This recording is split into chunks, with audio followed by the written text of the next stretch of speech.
Os assuntos da área previdenciária. O microempreendedor individual, MEI, é uma das formas mais acessíveis de formalização para quem atua por conta própria e deseja garantir proteção no INSS. Ao recolher mensalmente o DAS, documento de arrecadação do Simples Nacional, o MEI contribui automaticamente para o INSS. Sobre esse assunto e com detalhes para você, ouvinte internauta, eu recebo aqui nesta manhã de sexta-feira o professor e advogado Paulo Bacelar.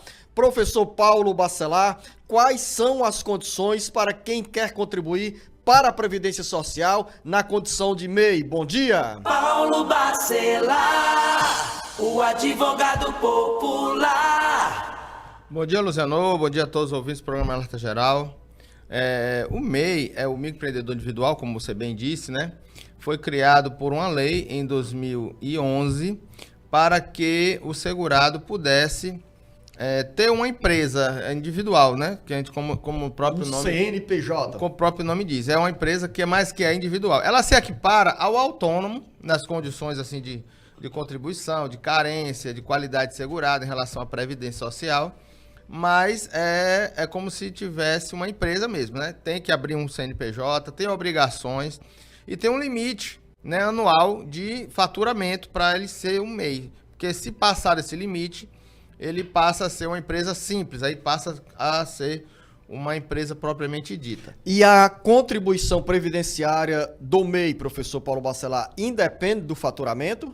Independe do faturamento. Não importa o faturamento, o MEI ele contribui uma alíquota de 5% do salário mínimo, né? Que é para a Previdência Social, é para custear a sua previdência, a sua aposentadoria, o seu auxílio-doença, uma mulher custear o seu salário maternidade, ter direito a todos os benefícios previdenciários, inclusive a aposentadoria por idade, né? Não é bom esclarecer, porque não se aposenta pelas regras de transição da aposentadoria por tempo de contribuição. É uma questão em que a pessoa está abrindo mão da aposentadoria por tempo de contribuição, ela só vai se aposentar por idade, aos 65 anos o homem, aos 62 anos de idade a mulher, tendo contribuído 15 anos de contribuição a mulher e 20 anos de contribuição o homem, para o homem que começar a contribuir a partir de 2019. Professor Paulo Bacelar, diante da incerteza de algumas pessoas que não querem contribuir naquela alíquota de 11% para a Previdência Social, e se essa pessoa não exerce nenhuma atividade econômica, essa pessoa pode se tornar MEI apenas para contribuir para a Previdência Social? Esse é o grande erro, né? Muitas pessoas não têm uma empresa, né? Por exemplo, né? Vou dar um exemplo aqui de um borracheiro. Ele pode ser MEI, né? E lembrando que nem todas as profissões podem ser MEI. Um advogado, por exemplo, não pode ser MEI. Existe uma relação das profissões que podem ser MEI, né? O motorista de Uber, por exemplo, pode ser MEI. Então, ele não tendo nenhuma atividade econômica, muitas vezes a pessoa parte para fazer um MEI, abrir um MEI exatamente para pagar a previdência de 5%, que é um erro total. Porque você abrindo o MEI, você está formalizando uma empresa, você tem obrigações acessórias, como como declaração de imposto de renda, como um contador para poder fazer as guias de pagamento, né? A questão do faturamento tem que ser analisado. E muitas vezes a pessoa que faz isso não contribui, para de contribuir, esquece ou deixa de contribuir e fica aquela dívida que a Receita vai cobrar, aquela dívida que a pessoa parou de contribuir, ela vai ficar devedora. Se ela fosse autônoma, pagando no código de 11%, como você falou na inicial, ela não tem esse débito, né? Se você parar de contribuir um mês, ou um ano, ou 2 anos, a Receita não vai te cobrar esse período que você ficou aberto. E o MEI não. O MEI, ele está ali declarando que é uma empresa, que ela deve obrigações de contribuir todo mês. Então, ela precisa ir pagar esse débito. E muitas vezes, ele vai ter um débito, possivelmente vai pagar esse débito, ou parcelamento, ou parcelado, ou se virando para pagar aquele débito, e aquilo ali não pode não contar para aposentadoria, porque já perdeu a qualidade segurada e aquele atrasado não vai servir para a aposentadoria dele. Quem contribui como MEI, microempreendedor individual, após a reforma previdenciária, tem também que acumular aqueles 20 anos de recolhimento para a Previdência Social, no caso do homem? Para o homem que começou a contribuir a partir da reforma da Previdência, a partir de novembro de 2019, aí sim o tempo mínimo é de 20 anos de contribuição, sendo que a mulher continua 15 anos, tanto para quem contribuía antes da reforma ou para quem contribuía depois. Professor Paulo Bacelar, para quem contribui com o MEI, tem os mesmos direitos sob o guarda-chuva da Previdência Social em relação aos demais trabalhadores, aquele e aquela que tem a carteira assinada? Tanto o MEI como quem contribui no Código Simplificado, que é de 11% do salário mínimo, tanto facultativo como individual, ela tem todos os direitos, mas é excluído o direito da aposentadoria por tempo de contribuição. É a única exclusão, né? Tempo de contribuição, aposentadoria especial, aposentadoria por tempo de contribuição da pessoa com deficiência, tudo que depender de contribuição de 35 anos ou mais, aí ela é excluída dessa aposentadoria. Ela só vai se aposentar por idade. Aos 65 anos de idade o homem, aos 62 anos de idade a mulher. Mas auxílio doença, aposentadoria por invalidez, auxílio reclusão, salário maternidade, todos os benefícios ela tem direito. Professor Paulo Bacelar, quem contribui com 5%, quem contribui com 11%, seja qual for o perfil de valor de recolhimento para o INSS, tem os mesmos direitos na Previdência Social? Mesmos direitos. Quem contribui como MEI é 5% do salário mínimo, que se equipara a quem contribui no Plano Simplificado de Previdência, que é de 11% do salário mínimo. Esses 11% do salário mínimo é para o autônomo, aquela pessoa que não é a empresária, que paga por conta própria. Algumas pessoas confundem o recolhimento para a Previdência Social quando é feita essa contribuição de 5% e tem dúvidas se sobre o faturamento tem também um recolhimento como empresa. Não, essa é a grande vantagem do MEI, né? Ela só vai contribuir 5% do salário mínimo e a das MEI ainda vai ter ainda R$1 de ICMS, que é desde o início, desde 2011, ela paga R$1 de ICMS e vai pagar 5% de taxa se for serviço, né? Então 5% do ISS, que aí ela vai fazer essas contribuições, mas para o INSS é 5%. E continua sendo 5% sobre o salário mínimo atual, sobre o salário mínimo vigente. Com essas diferenças de alíquotas, nós não teremos um grande desequilíbrio nas contas da Previdência Social, porque hoje o Brasil tem mais de 15 milhões de pessoas contribuindo como MEI. E a primeira geração de MEIs já está se aposentando. Ou seja, quem contribui com 5%, com 15%, vai se aposentar com o salário mínimo. Quem contribui com 11% vai se aposentar com o salário mínimo. Ou seja, tem 6 pontos de diferença. Vezes, quem paga essa conta, professor Paulo Bacelar? Muitas vezes quem contribui acima do mínimo com 20% do salário mínimo pode se aposentar com o salário mínimo, né? É uma desvantagem. Então tem uma diferença aí, média, de 6 pontos para o INSS. Você lembrou bem, o MEI começa em 2011. Para quem contribuía 11% do salário mínimo, começou em 2007. E para quem contribuiu com 11%, com 5%, passou a ser 5% o MEI em 2011. Então 2011 mais 15 dá 2028. Então tá próximo aí de já ter os primeiros aposentados no regime geral de previdência. Isso é uma preocupação, porque a contribuição que antes era...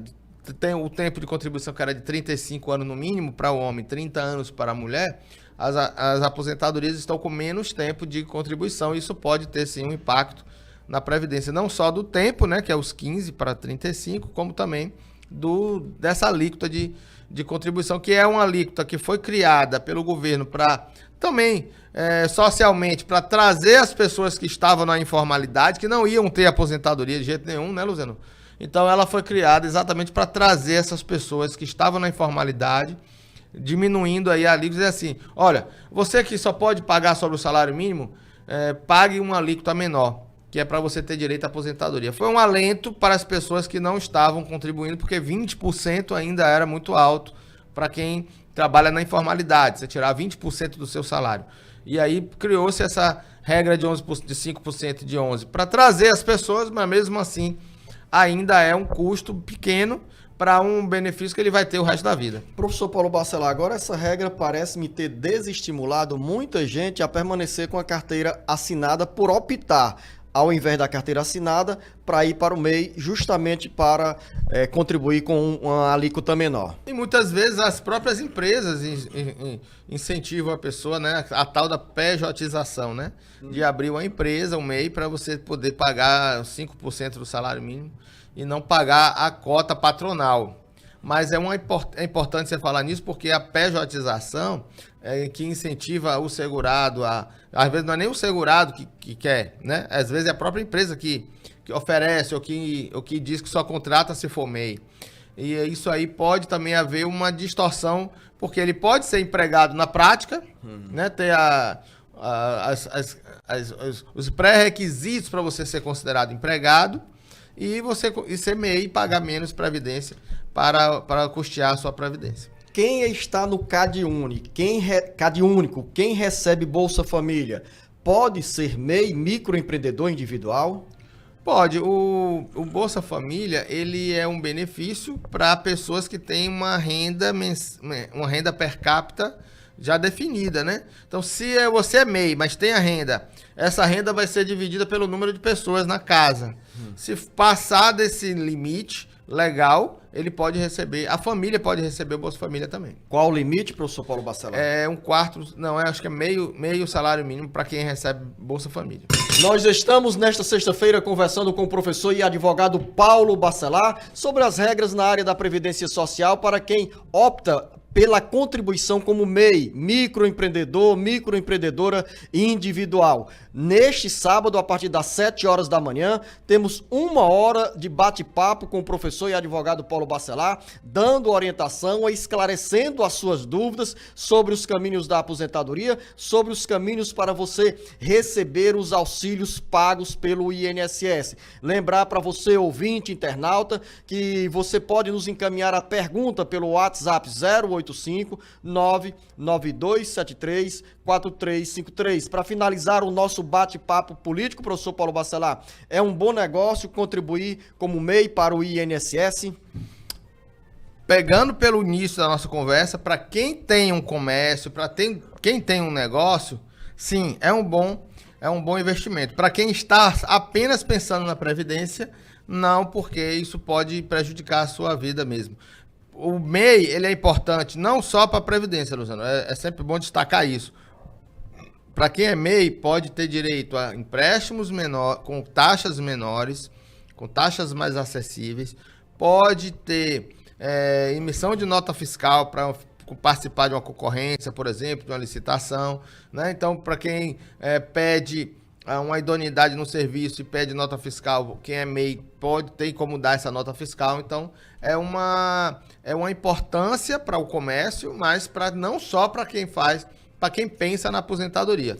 Quem pensa na aposentadoria e não tiver um comércio, vai para o código de 11%, que é o plano simplificado, que também é uma alíquota mais acessível. Quero que você reafirme um dos pontos dessa nossa conversa hoje aqui, professor Paulo Bacelar, porque você sempre alerta, as pessoas abrem uma microempresa, um MEI, na condição de MEI, e simplesmente pagam uma parcela de 5% sobre o salário mínimo e deixa de lá. E tem consequências na Receita Federal. Tem consequências porque aquilo vai ficar um débito. Para quem é autônomo, que paga na cota de 11%, não tem esse débito. Você pode ficar sem pagar que ninguém vai te cobrar. Mas no MEI, não. No MEI você vai ter uma dívida, né? Que é uma declaração.